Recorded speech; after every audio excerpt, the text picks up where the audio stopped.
ఆ కుటుంబము ప్రజలతో ఉన్న సత్సంబంధాలు కంటోన్మెంట్ ప్రాంతంలోనే కాకుండా జిహెచ్ఎంసి పరిధిలో ఎవరిని అడిగినా కూడా ఆ కుటుంబం యొక్క ప్రజలతో ఉన్న సత్సంబంధాలు ప్రజా సమస్యల మీద వారు చేసిన ప్రయత్నాలు ఎవరైనా చెప్తారు.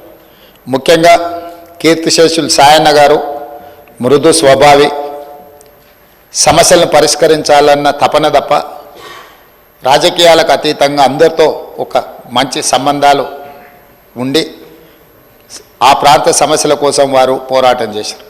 వారు కంటోన్మెంట్ ప్రాంతాన్ని జిహెచ్ఎంసీలో కలిపే విషయంలో కానీ, కంటోన్మెంట్ ప్రాంతంలో అక్కడ ఆర్మీ అధికారులు వాళ్ళ వల్ల కలుగుతున్న రోడ్ల ఇబ్బంది విషయంలో కానీ, ఎలివేటెడ్ కారిడార్ల విషయంలో కానీ చాలా విషయాలలో నేను పార్లమెంట్ సభ్యుడిగా డిఫెన్స్ కమిటీ మెంబర్గా ఉన్నప్పుడు సాయన్న గారు ఎన్నోసార్లు కంటోన్మెంట్ బోర్డు సమావేశాలలో ప్రస్తావించేవారు.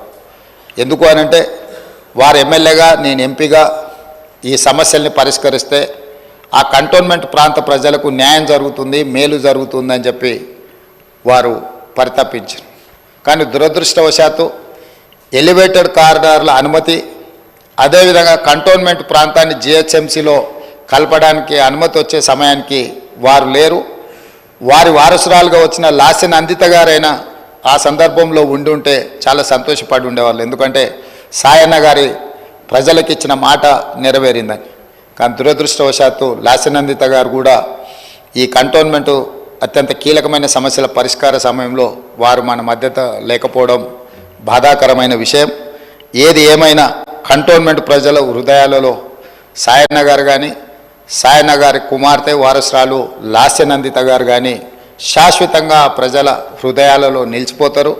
తప్పకుండా వారు ఏదైతే ఆలోచనతోని ఏదైతే ప్రాంత ప్రజలకు సేవ చేయాలన్న ఆలోచన ఉన్నదో, మిగిలిపోయిన పనులు ఉన్నాయో అవన్నీ ప్రభుత్వం తప్పకుండా పూర్తి చేస్తుంది.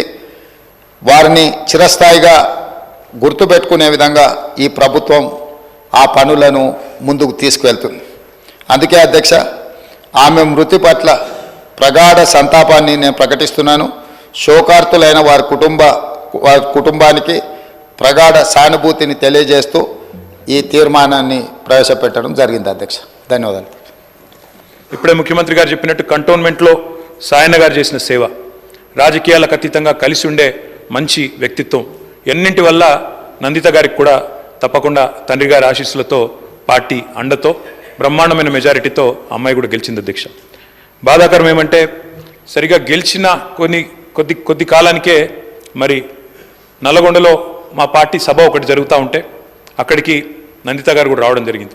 ఆ రోజు కూడా రోడ్ యాక్సిడెంట్ అయింది. తన కారుకి పూర్తి స్థాయిలో ధ్వంసమై అమ్మాయి స్వల్ప గాయాలతో బయటపడ్డా కూడా మరి చాలా ఇబ్బంది పడ్డది అధ్యక్ష. చాలా మనోవేదనకు కూడా గురైంది.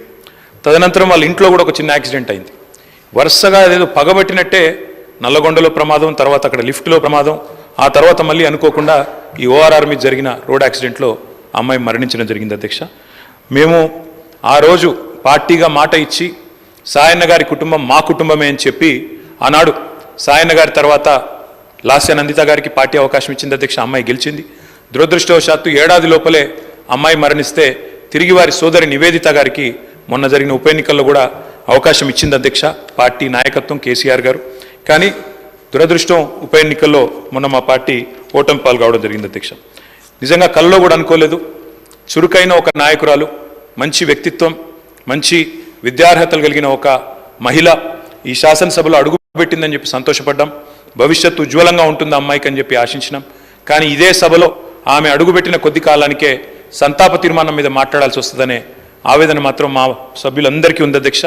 వారందరి మనోవేదన, ముఖ్యంగా మా గోపాలన్న గురించి అయితే ఆయన ఎంత బాధపడ్డారో నేను కళ్ళారా చూసిన అధ్యక్ష.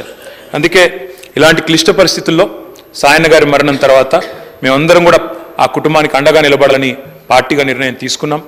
తర్వాత నందిత గారు, తర్వాత ఇప్పుడు నివేదిత గారు, వారి కుటుంబానికి ఈరోజు అయితే కాదు అధ్యక్ష, భవిష్యత్తులో కూడా సంపూర్ణంగా అండగా ఉంటాం. ఈ సంతాప తీర్మానాన్ని పూర్తిగా బలపరుస్తూ ఆ కుటుంబానికి మనోధైర్యం భగవంతుడు ప్రసాదించాలని, లాస్యా నందిత గారి ఆత్మకు శాంతి చేకూరాలని ప్రార్థిస్తా ఉన్నాను అధ్యక్ష.